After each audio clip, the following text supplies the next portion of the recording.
আসসালামু আলাইকুম। আজকে আমরা রাস্তার পাশে রোড সিগন্যাল বোর্ডটি পড়ে থাকা ঠিক করে দিলাম।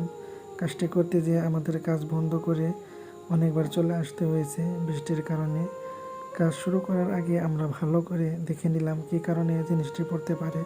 পরবর্তীতে আমরা দেখতে পেলাম রোড সিগন্যাল বোর্ডটির নিচে ইঁদুরে গর্ত করে মাটি সরিয়ে ফেলাইছে, এই জন্য মূলত পড়ার কারণ। পরবর্তীতে আমরা দেরি না করে আমাদের কাজ শুরু করে দিলাম। আমাদের ভিডিওগুলো দেখতে থাকেন।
আমাদের কাজটা আপনাদের কেমন লাগছে কমেন্ট বক্সে জানাবেন, আর আমাদের ভিডিওটা বেশি বেশি শেয়ার করবেন।